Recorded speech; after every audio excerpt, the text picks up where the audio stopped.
Welcome to another episode of Anandamarga Dharmacast, and I'm your host, Dada Veda Pragyananda. Some people call me Dada Veda. This is a podcast series looking at topics in spirituality using the perspective of Shrii Shrii Anandamurti as our starting point. So today's subject is human life and its goal, and it's based on a talk given by Shrii Shrii Anandamurti in Reykjavik, Iceland in 1979. So I'm going to begin by reading a little bit from it, and then we'll talk about it and find out what it means. He begins, he says, humans come to this earth for a very short span, and within this short span, they have to do so many duties.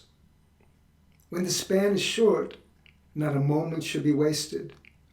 And it is desirable that they know their goal and the path from the very beginning of their life. One must not wait for old age. That is, one should know the correct path. One should know the correct destination, or desideratum, from an early stage of one's life. But what is the goal and what is the path? That is the question. So it's a very big question. He goes on to explain that there are so many possibilities for humans to follow, because one scripture will say this, and another scripture will say that. A social code will say this, and a social code in another part of the world will say that. So it's very difficult. So he says, what should a common person do? It's a very tough problem. And he says that the great people who reach their goals say, don't be misguided by so many books and so many theories and so many dogmas. Be guided by established yogis. So now he raises the question, who is a yogi and what is yoga? So here he begins a discussion of some definitions of yoga. And some of them, he says really the real one that we can accept is the one that means yoga is the union of the unit consciousness, individual consciousness with the cosmic consciousness. He said that's really the main idea that we should understand. But he said there are other common understandings of what is yoga. And one of them is common, especially for those who have studied the Yoga Sutras of Patanjali, where Patanjali says yogash chitta vritti nirodha, and that is, for him, yoga means the suspension of the psychic propensities in the mind when they become suspended, quiet in the mind. He said that's yoga, vritti nirodha. So Anandamurti says, but this is a sense, in a sense, it's a sense of senselessness. Just like, if you knock somebody out, there's no more vrittis working on the mind, everything, you're suspended in that sense. So he said, this can't be the idea. Then he said another thing which is really important, because a lot of people really think that this is what you're supposed to do when you go on the path. Because there's another definition of yoga is that thoughtlessness, when you reach a stage of thoughtlessness, I have no thought in my mind. He said that this is for some people, he said this is the definition of yoga. But here he says that this really can't be the definition, because there's nothing about unification. Yoga means union. And so suspension of the of propensities is negative, and this also there's no positive outcome of this. So he said the correct interpretation is the unification of the unit self with the cosmic self. He says, when your little I, not the eyeball, but the pronoun I, becomes one with your great I, this is the state of yoga. And a spiritual aspirant who has attained that stage is a yogi, and you will have to follow the path of the yogi. So, and then he said, there's another very important thing. The the great philosophers of the past, they said, they gave out the answer. They said, well, where is the goal? They said the goal is hidden within the feeling of I, the I feeling, the existential feeling. That's where the Siddharatam is. So now, to understand this concept of the I feeling and the cosmic self, the unit self and the cosmic self, so there's a simple way to understand this concept. So all of us, each one, we can say, I am Tom, I'm Dick, I'm Harry, I'm Mr. Such and Such, I'm Miss Such and Such, I'm whatever. And then we can say, oh, I'm doing this, I'm doing that, I come from this place, I come from that place, I own this thing, I don't own that thing. So many I's, that's what he said. But let's look at it deeper. Sometimes we come in contact with something which is not part of us. Let's say we're looking outside the window and we see a bird. So then I became the subject, and the bird becomes the object.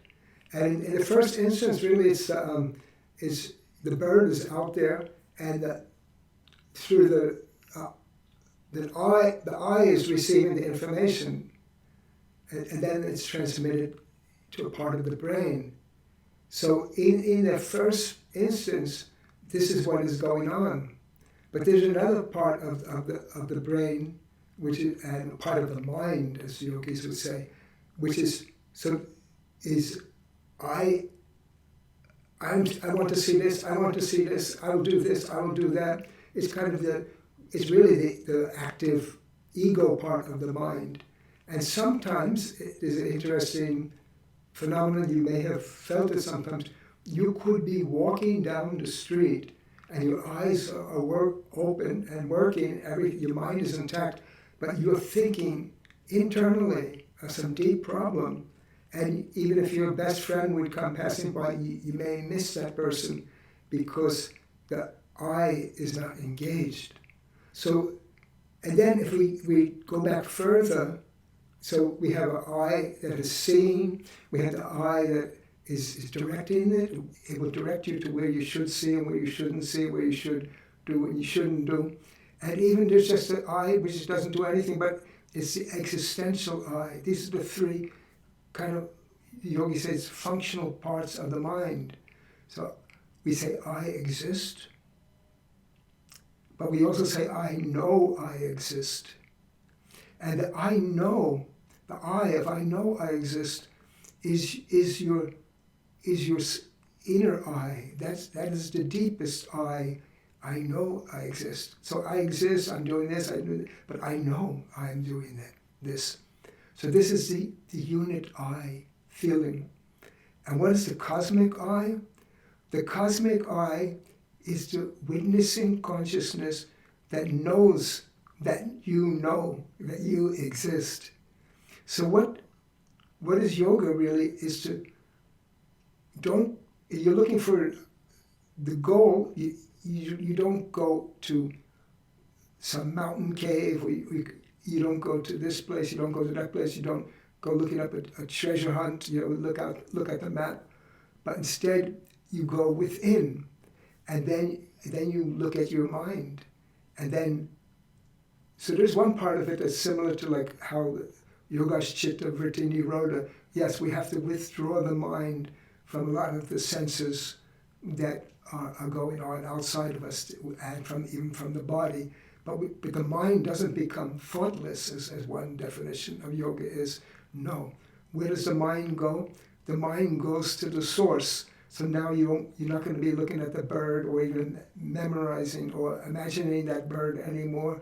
You're going to go deeper and deeper. And you're going to go to the existential I of I exist.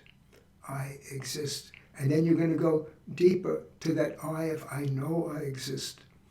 And so that is the unit I.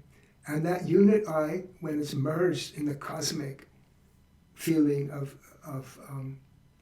consciousness, that is the goal. According to the yogis, there's some other people will say no, I'm going to make a lot of money. That's my goal. That's a concrete goal. But the yogis say, this is why the yogis say otherwise. They say, look, you reach that goal and you get $1 zillion, if there is such a thing. But then you might want one more. And that's the problem of material satisfaction.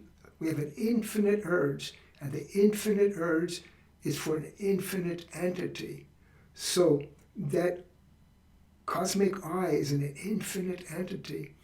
And the good news is that the nature of this cosmic I is bliss. It's the bliss. It means the happiness that doesn't end. And that's what people are searching. So for the yogis, this is the desideratum, the destination, the final destination. This is the goal of human life, to get that peace, to get that bliss, to get that state of cosmic consciousness. This is what people are searching for, knowingly or unknowingly. Because sometimes we're unknowingly searching.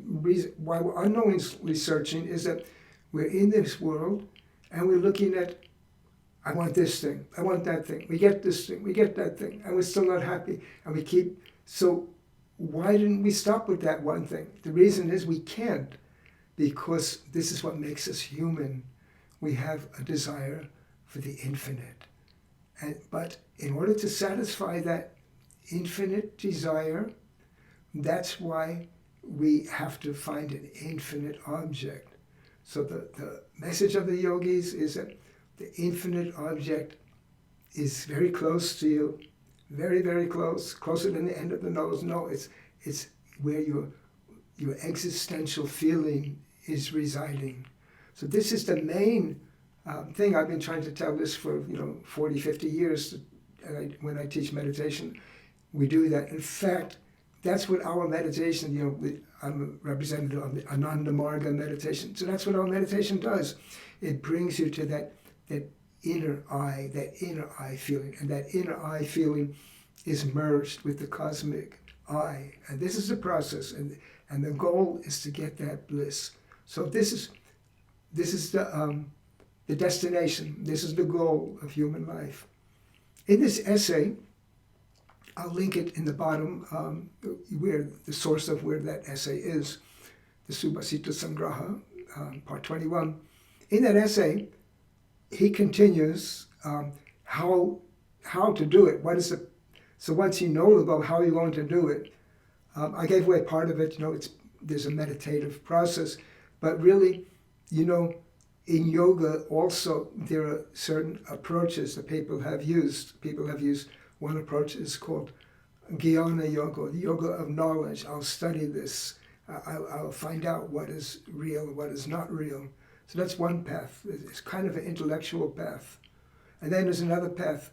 It's called Karma Yoga. I will serve the universe. I will do good. I will do good works. So this is another path. But the accepted best path of what yogis have also come to the conclusion is the path of devotion, of bhakti. It's a path of love, the yoga of love. So he talks about that more in the rest of the essay, which I'm not going to deal with now. But if you just understand that the goal of human life is to get infinite bliss and to reach oneness, yoga, to reach unification with the source of everything. There's a joke, of course, I want to say, that one yogi or Buddhist comes into a restaurant and they ask what kind of pizza he wants. He said, make me one with everything. Yes, so we have to become one with everything. But it's not a pizza pie we're talking about. It's one with that one which is all things encapsulated in that one. And that is the destination. That is the bliss. So that's all I want to say. And thank you for coming by. If you're on an audio platform, thank you for listening. If you're here on YouTube, thank you for watching and listening too. And if you want to have more of this kind of content, wherever you are, subscribe. If you're able to give it a positive rating, that will encourage me, but really another thing that it does, which is very helpful, it helps other people to see this kind of message. So maybe more people should see this message. If you think so, then make a comment, give it a thumbs up, and that's it. Okay, so then I'll be back again, and until then, all I have to say is Namaskar. It means I salute you with my mind and all the love and cordiality of my heart.